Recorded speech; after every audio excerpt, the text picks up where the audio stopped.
현대를 살아가는 사람들의 특징은 얼른 눈에 보이는 것, 뭔가 보여야 돼요. 그리고 사진이라든가 이런 영상이 지나가는 것에 집중하는데 긴 글, 그리고 많은 문자가 있는 것은 지루해서 읽지를 않아요. 그것이 지금의 현대를 살아가는 사람들의 모습이기도 합니다. 자, 그러면 신앙생활은 어떨까 질문해요. 우리 신앙생활에 있어서 예수님을 믿고 외적으로 뭔가 큰 복을 받아야 그것을 복으로 생각하는 경향이 우리에게 있어요. 그리고 나는 이렇게 오랫동안 예수 믿었는데 왜 나에게는 이런 것이 없을까? 저 사람은 이제 막 나와가지고 예수 믿는 저렇게 복을 받는데 나는 뭐지?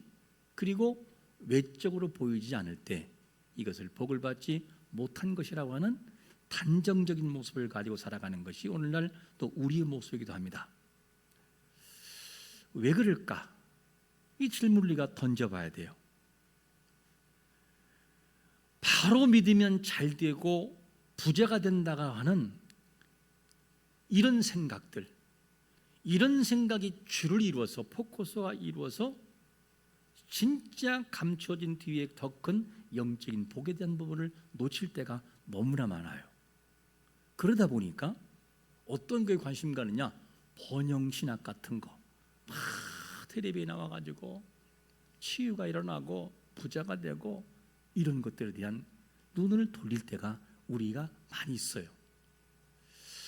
번영신학이라 하면 어떤 것이냐?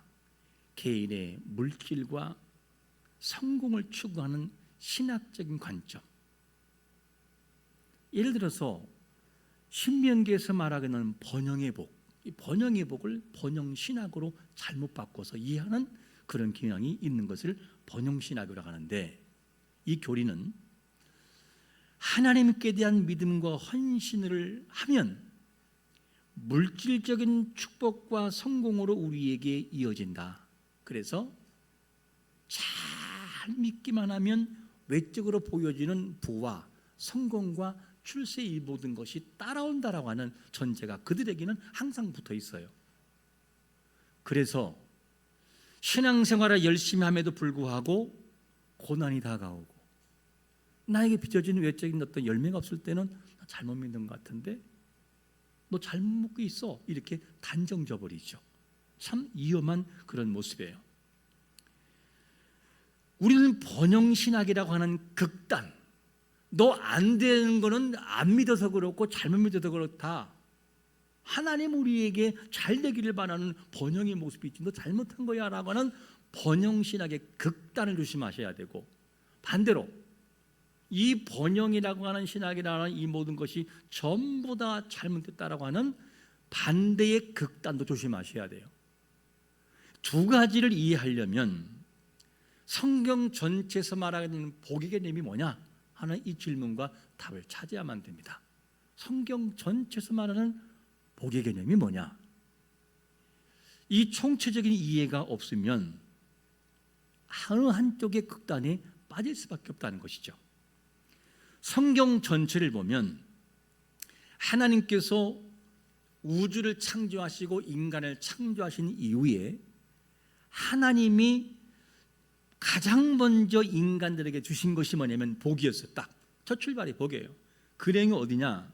창세기 1장 28절에 보니까 이렇게 말씀하고 있어요. 하나님이 그들에게 뭘 주시며?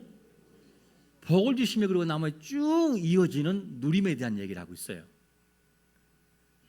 그러니까 하나님이 인간을 흙으로 빚은 다음에 육체적인 그것만 둔 것이 아니라 하나님의 영, 생긴 그 생기를 사람의 몸에 불어 넣었어요. 그리고 온전한 인간이 된 것은 뭐냐? 육체와 영이 갖춰졌을 때였어요. 이 말은 무슨 말이냐?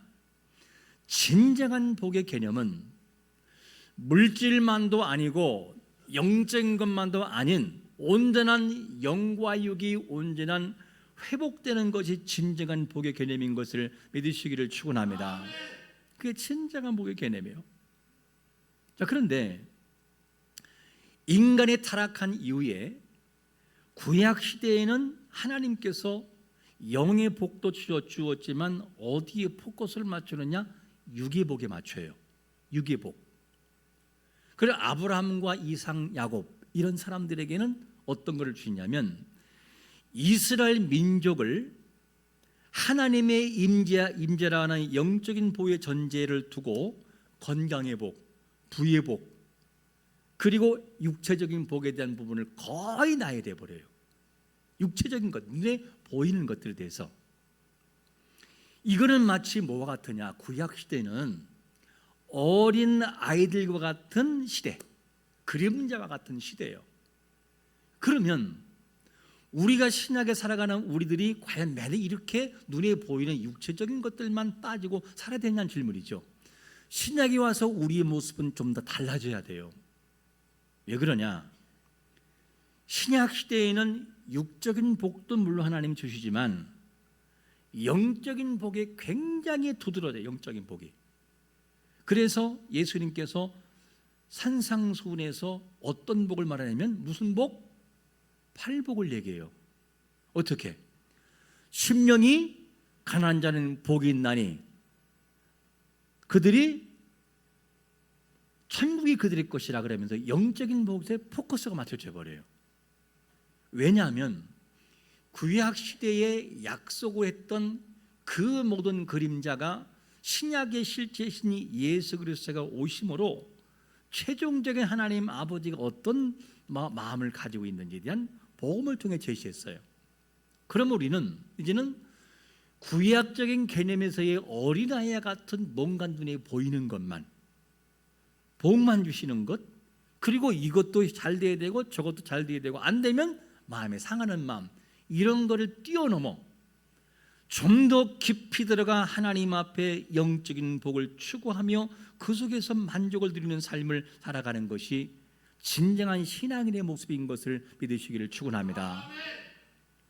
우리는 예수님이 오시는 그날 육적인과 영적인 모든 것이 회복돼서 완전한 상태가 있지, 주님이 오시기 전까지는 예수를 잘 믿든 못 믿든 예수를 믿는 사람이랄지라도 육체적인 질병에 다가갈 수 있어요. 그때로는 가난도 경험할 수 있어요. 그리고 때로는 고난과 눈물을 경험할 수 있어요. 그렇다고 해서 복을 못 받은 것이냐?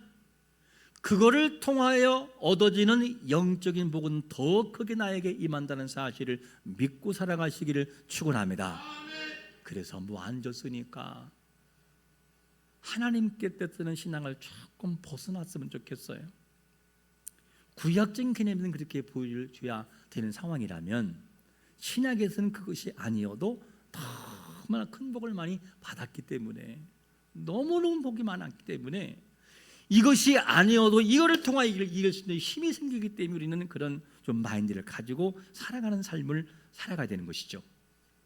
자, 우리는 오늘 본문에서 모세가 40년 광야 생활을 마치고 난 이후에 시내산에서 받은 언약을 신세대, 가나안 땅에 들어갈 세대를 향해서 메시지를 주고 있어요.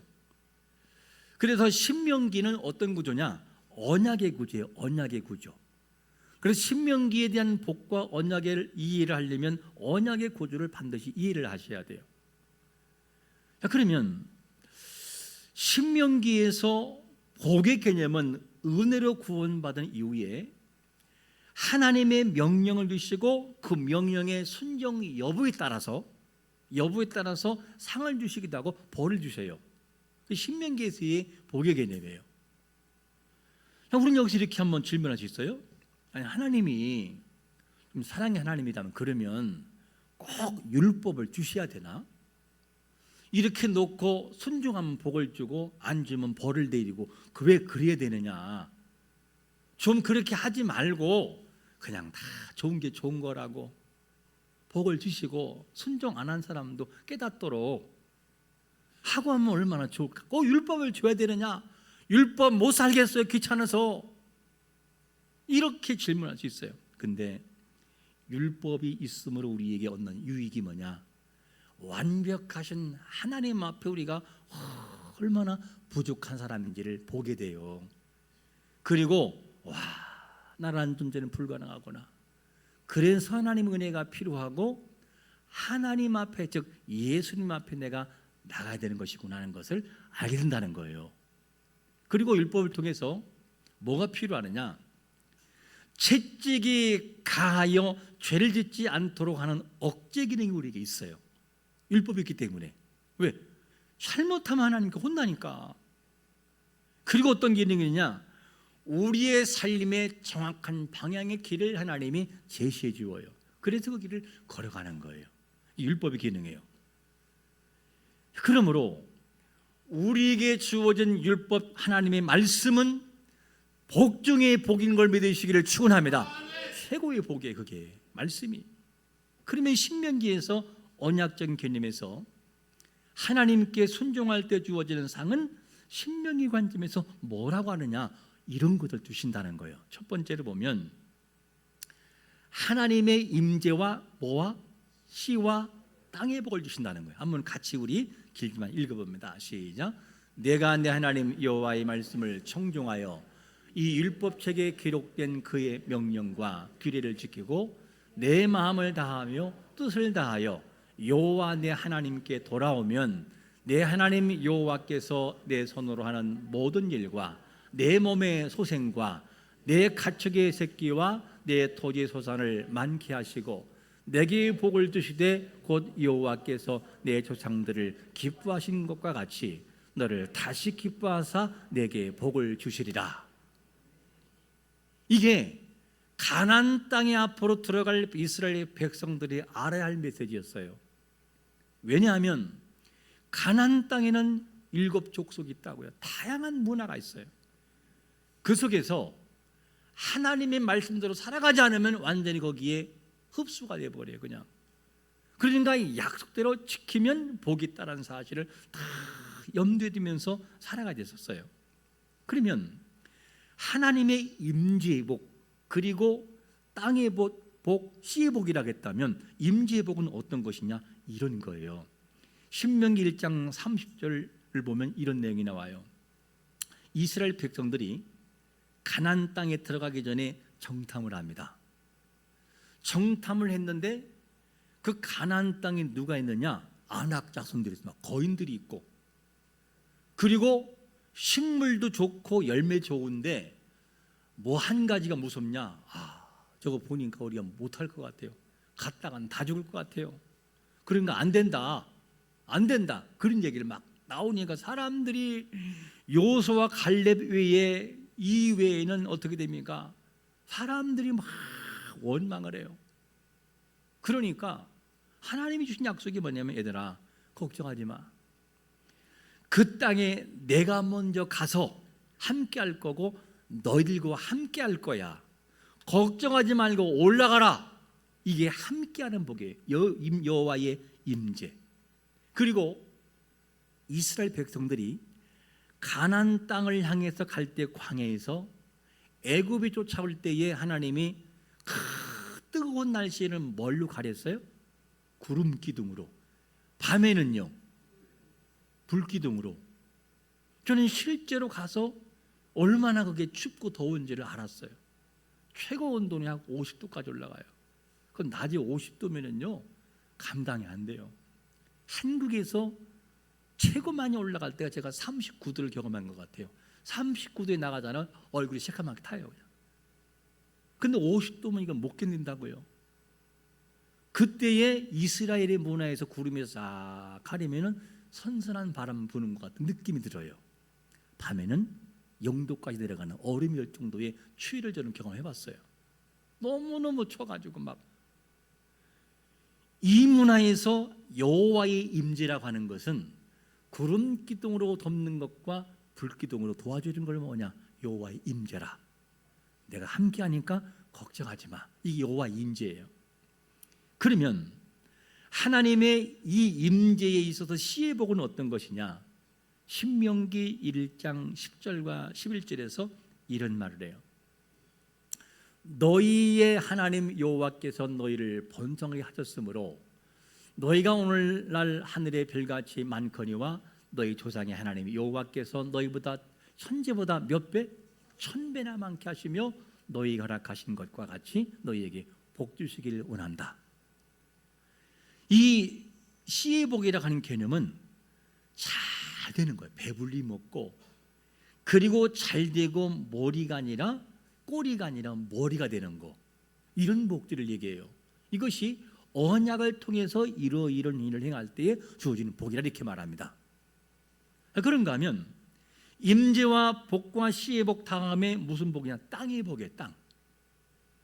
땅의 복도 어떤 것이냐면 신명기 6장 10절에 보니까 이런 말씀을 해요. 내 하나님이 여호와께서 내 조상 아브라함과 이삭과 야곱에게 향하여 내게 주리라 맹세하신 땅으로 너를 들어가게 하시고 내가 건축하지 않은 크고 아름다운 성읍을 얻게 하겠다. 땅의 복. 구약적인 개념에서는 자손, 땅, 씨 이런 개념이 최고의 복이었어요. 장수 이런 복들이. 모든 것을 이런 것들을 어떻게 할 때 주신다는 거예요? 어떻게 할 때? 여호와의 음성을 들을 때, 너희가 들을 때, 여호와의 명령을 지킬 때, 그리고 여호와의 길을 행하고 여호와의 말씀에 좌우로 치우치지 않고 다른 신을 섬기지 않을 때 주어진다는 거예요. 약속이. 이게 언약이에요. 자, 우리는 그럼 여기서 이렇게 한번 질문을 볼 수 있습니다. 그럼 이러한 질문할 수 있는데 우리가 순종했어요. 신약에 사는 우리가 다 예배드리고 순종했어요. 근데 위에서 말한 하나님의 임재의 복, 씨의 복, 땅의 복이 없어요. 나에게. 여러분은 땅이 얼만큼 되나요? 저는 한 평도 없어요. 여러분 얼마나 좋은 집을 가지고 사나요? 여러분들은 여러분들의 자녀에게 얼마나 물릴 재산이 있나요? 이렇게 질문해보고, 나 신앙생활 잘했는데요? 근데 나에게 왜 땅이 없고 나에게 씨가 없고 왜 잘 되는 것이 없나요? 라는 질문을 우리 던져볼 수 있어요. 왜? 신명기에서의 언약의 약속은 그렇잖아요. 이렇게 행할 때 주신다. 우리가 앞에서 구약의 개념은 어떤 것이냐? 물질과 육체적인 부분에 포커스가 있다고 했었어요. 그림자와 같고 어린아이 같은 모습이 구약시대에 있다. 그런데 신약시대에 와서는 예수 그리스도가 완전하신 그분이 오셔서 당신의 메시지를 주셨고 우리가 진짜 봐야 할 것이 뭔지를 알려주었어요. 뭐냐? 영적인 복에 대한 개념이었어요. 이게 신약이었어요. 그러면 신약 이 신명기에 말하고 있는 이 복이 현실에 나타나지 않을 때 우리가 잘못 살아서 그런 거냐는 질문이에요. 여러분 고난이 없으신가요? 고난 그 잘못 살아서 그렇게 그런 건가요? 아니면은 남들은 부자가 되는데 왜 부자가 안 되나요? 죄가 있어서 그런가요? 아니면 고난이 없으면 좋을 텐데 왜 나는 고난 떠나지 않을까? 여러분들이 뭔가 죄를 지어서 그러냐는 질문을 던져볼 수밖에 없어요. 과연 그런 것이냐 하는 질문입니다. 이 신명기에서의 번영에 은혜가 있다고 한다면 너희들이 잘못 믿어서 그렇고 죄가 있어서 그렇고 잘못 살아서 그렇다라고 하는 것을 누가 얘기를 하느냐? 앞에서 말하고 있는 번영 두 번째, 바로 번영신학자들이 그렇게 얘기하는 거예요. 번영신학. 앞에서 번영신학은 뭐라고 했냐면 하나님과 인간과 사이의 일종의 계약을 맺어요. 너희들이 이렇게 살아가면 이런 은혜를 주시겠다. 이렇게. 그래서 지금도 우리에게 적용하기를 너희들이 정말 믿음으로 살고 헌신하면 내가 그 대가로 물질의 복을 주고 축복을 주고 성공의 모습을 내가 주겠다라고 하는 것이 그렇게 돼야만 되는 것이 정상이라는 거죠. 누가? 번영신학자들이 잘 돼야 되고 잘 돼야 되고 잘 먹어야 되고 무조건 부자가 돼야 되고 성공해야 된다라고 하는 이 내용이 뭐냐면 신명기의 번영의 복을 잘못 오해해서 번영신학으로 해석하고 있다 그 얘기예요.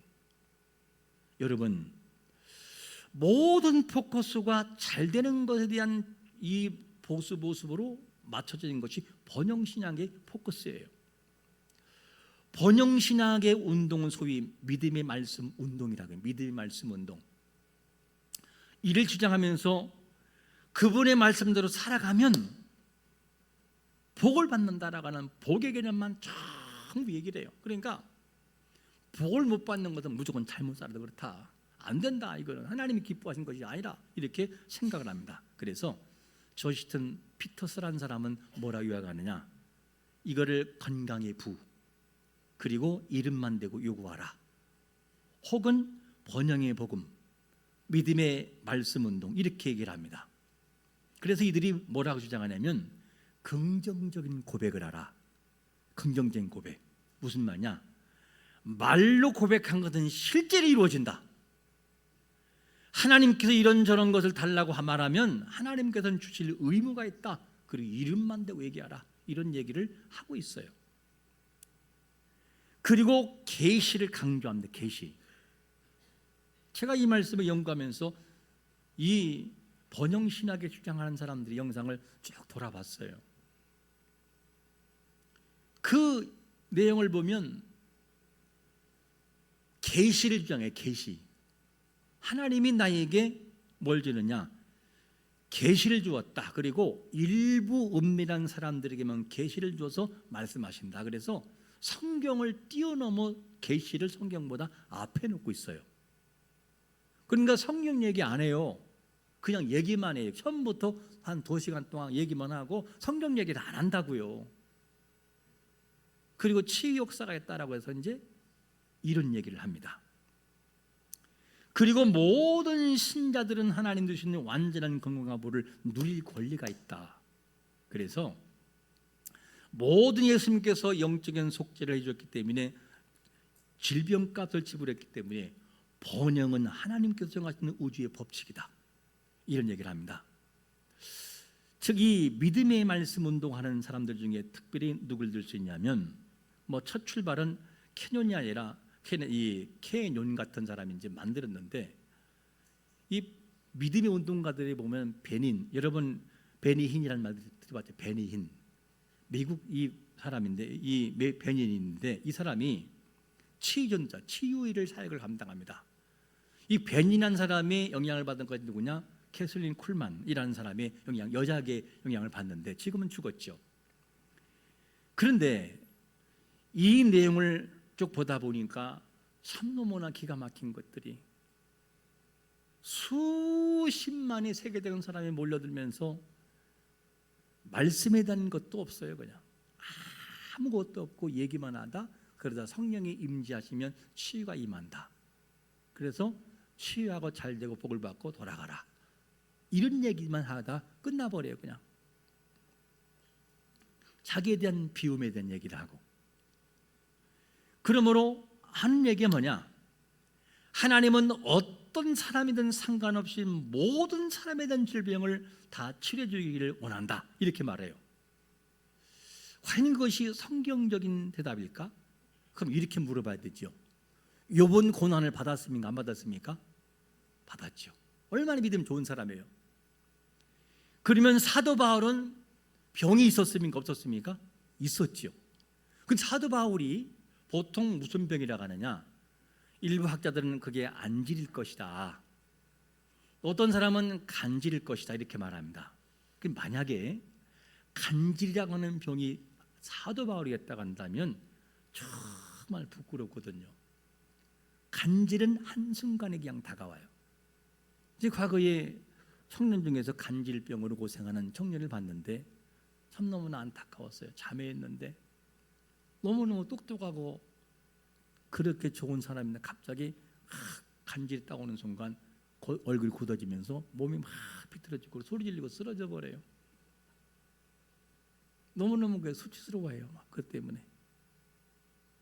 만약에 이 바울이 간질이었다고 한다면 이게 얼마나 수치스러울까. 이렇게 설교하다가 쓰러져서 막 남들은 막 고치긴 하는 자기는 일어나지 못하고 거품 풀고 막 그렇게 한다면 어떻게 될까. 그래서 바울이 기도하잖아요. 하나님 정말 저에게 고쳐달라고, 이 병 좀 고쳐달라고. 성경에서는 몇 번 기도했다? 3번은 히브리 문화의 덧들문이냐, 많이 그런데 많이 기도했다는 거, 너무너무 기도했다는 거, 절박하게. 하나님 뭐라고 합니까? 바울아, 내가 뭐라고요? 내 은혜가 내게 족하다. 하단의 가시를 내게 주었다는 거. 왜냐? 네가 받은 자가 너무 많아가지고 이거 아니면 너 교만해진다. 그래서 하나님이 안전장치를 겸손하게 만들어 놓았다는 거예요. 이 내용을 볼 때 때로는 하나님의 영광을 위하여, 때로는 이 사람에게, 때로는 저 사람에게 하나님이 주신 크고 작은 고난의 문제가 있을 수 있다는 거예요. 그런 문제는 아무리 기도해도 하나님이 허락하지 않아요. 바울이 그렇게 허락되지 않는 것을 봅니다. 여러분, 번영신의 가르침은 뭔가 다른 것이 뭐냐면 잘못된 부분은 이런 부분이에요. 하나님께서 신자가 이 세상의 건강과 보호와 행복을 완벽하게 누리게 하는 것이 하나님의 뜻이다라고 말하지만 우리는 예수 믿으면서 예수님 때문에 받는 고난이 있어요. 그리고 하나님의 영광 위에 질병과 가난과 고통을 받을 수 있어요. 이런 문제를 완전히 무시해버려요. 그리고 뭐라고 하느냐면 이 세상에 주시는 우리가 잊지 말 것은 영적인 복과 육적인 복이 있는데 모든 것이 다 육체적인 복으로 가야만 된다라는 잘못된 생각이 너무나 잘못된 생각이죠. 그리고 번영신학은 어떤 것이냐? 수단 자체가 잘 되고 부자 되고 잘 먹고 잘 되는 것이 외형으로 보여야만 돼요. 이런 실수를 범한다. 그런데 우리가 잊지 말 것이 하나가 있어요. 그게 뭐냐? 번영신학의 모습이 잘못된 것도 있지만 물질적인 복, 육체적인 복이 아니라고 말하는 극단적인 반대길에 산대요. 내가 번영신학을 주장하지 않기 때문에 저건 다 잘못됐다? 다 잘못된 게 아니에요. 이런 극단을 조심해라. 그리고 때로는 목회자가 영적인 복과 함께 육적인 복을 기원하면서 축복하면 뭐냐? 기복주의네, 기복주의. 이런 극단에 빠지지 말아야 돼요. 잘못 이해하기 때문에 그 육체적인 복은 아예 언급하지 못하고 무시하게 만드는 그런 극단을 조심해야 됩니다. 우리 하나님 뜻대로 믿고 기도하면 놀라운 기적인데 그것조차도 완전히 다 무시해버린 극단, 이것도 아주 위험한 거예요. 그리고 기도하면 하나님께서 반드시 우리에게 놀라운 은혜를 주시는데 이것조차도 기복신앙이라고 주장한다면 우리는 아예 복의 길을 아예 끊지 말고 닫아야 돼요. 마치 뭐와 같으냐? 이완용 씨는 뭐 했죠? 뭘 팔아먹었어요?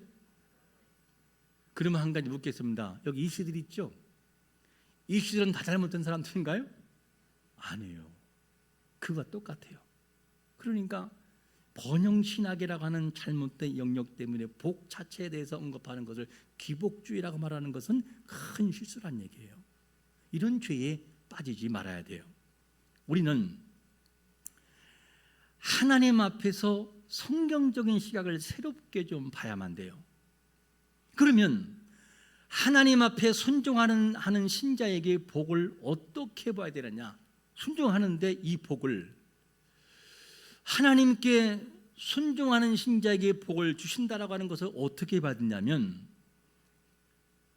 우리는 번영신앙의 극단이나 번영신앙의 반대 극단에 빠지지 않고 성경을 총체적으로 전체를 보고 답을 줘야 됩니다. 아까 뭐라고 말했냐면 하나님께서 창조 후에 가장 먼저 하신 것이 복이라고 했어요. 그런데 그 복을 주신 이가 누구냐? 창조자이고 우리는 피조물이에요.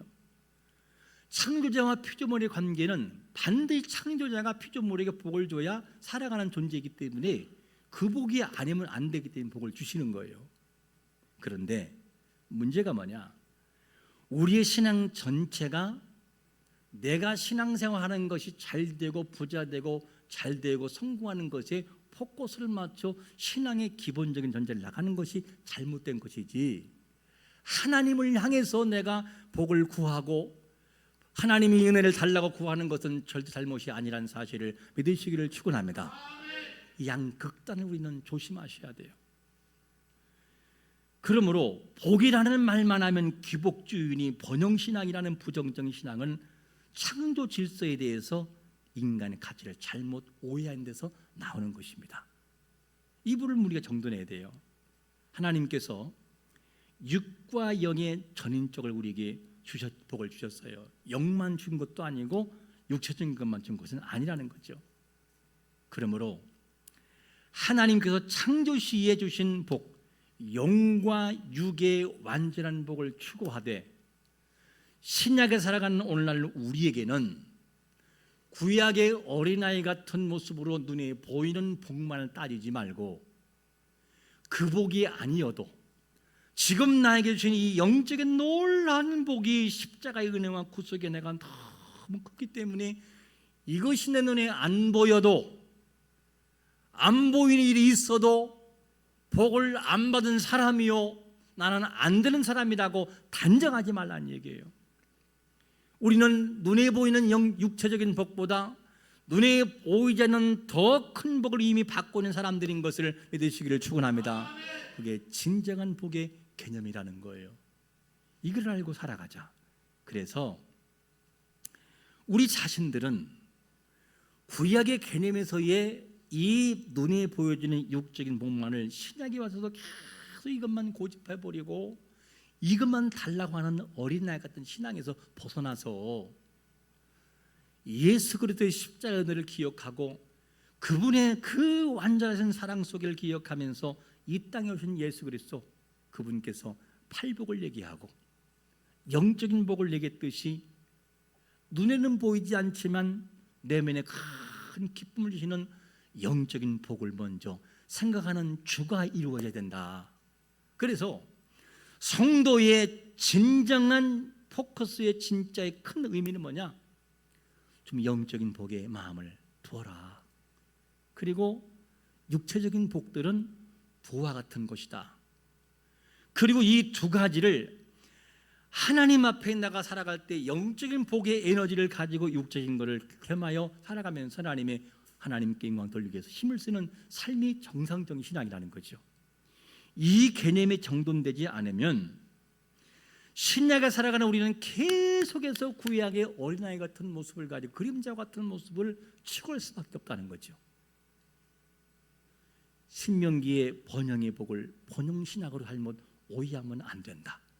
그렇다여 무조건 번영신학에 대한 이 부분들이 잘못이냐? 예수를 믿으면 참 은혜가 주어지고 복을 받는다는 그 말은 틀린 말은 아니다.